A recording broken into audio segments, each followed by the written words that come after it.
But first, Washington watchdog Gretchen Hamel, who says the president should take the blame instead of pointing fingers. Also here, our own Sandra Smith. I want to start with you, Gretchen. At some point you would think the White House would fall on its sword, but they put a pretty happy face on this report. Yeah, they put a pretty happy face on this report, but they're also trying to use this report as a talking point for their agenda, and an agenda that includes increased spending and more burden on the taxpayers when it comes to tax dollars and borrowing more money. Sandra, it wasn't just the administration, the mass media. I saw a report in the New Yorker, 6 reasons this wasn't a bad report. It was the best contract. You saw that? What the heck is going on? I mean, does anybody worry anymore?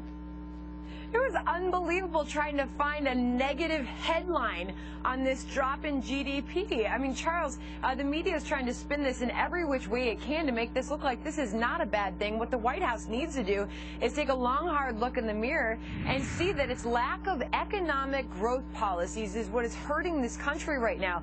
Where's the job growth policies? Right now, we have consumer confidence levels that we just got out this week that are plummeting because people are seeing their paychecks shrink as a result of those the expiration of those payroll tax cuts.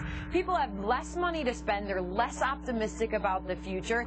And the White House doesn't get it. They still think it's about the storm that happened weeks ago. Right. Well, I'm not sure, to be quite frank, if they think that's it or that makes for a convenient excuse. And, I got to tell you, Gretchen, you mentioned the White House more or less, spinning this to their own advantage. Maybe they don't care. During the inauguration address, there was no speaking or no mention of economic growth. It was all the same sort of level playing field. Let's all be fair and let's all hold hands and sort of divvy up the pot. Maybe this is what happens when you divvy up the pot. The GDP shrinks. Well, there wasn't mention of the economy, and there was no mention of government spending.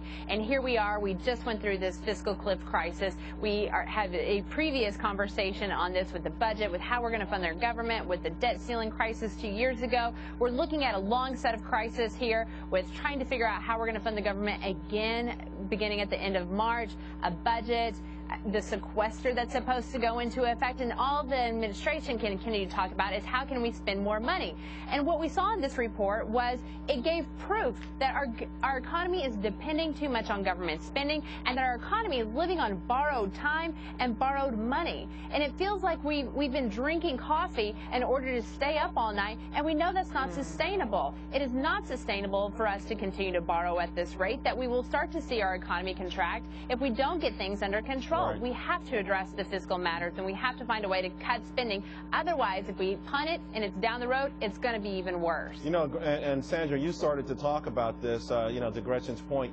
It feels like the economy ultimately will have a price to pay, but it feels like consumers have already sort of heard their alarm clock, and maybe they're doubling up on a coffee, but they're certainly very, very afraid, and that can have a negative impact on the economy too, right? Well, look, a couple more big economic numbers that we got out this week. Home ownership levels are dropping in this country. Rentals are way up. People are choosing not to own a home anymore.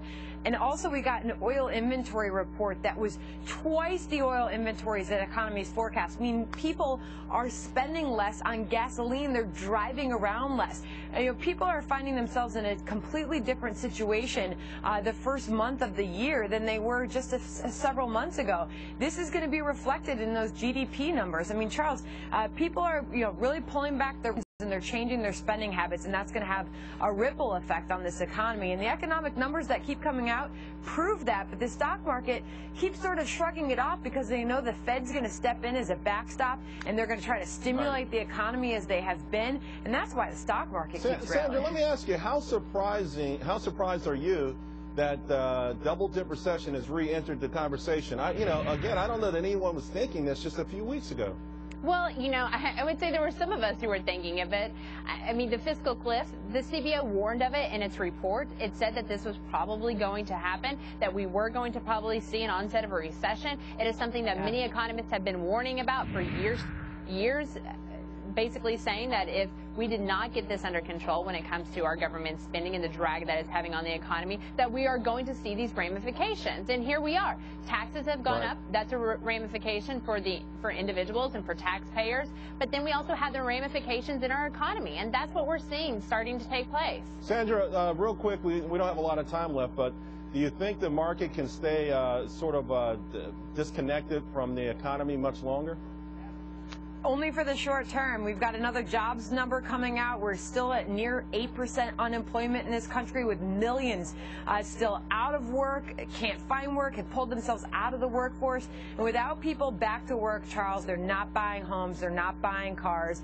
And the stock market can't simply continue to rally based on the low interest rate environment, the money pumping environment that it's currently rallying in. We need to see real growth. Ladies, thank you very, very much. Appreciate it. Thank and as you. Andrew just mentioned,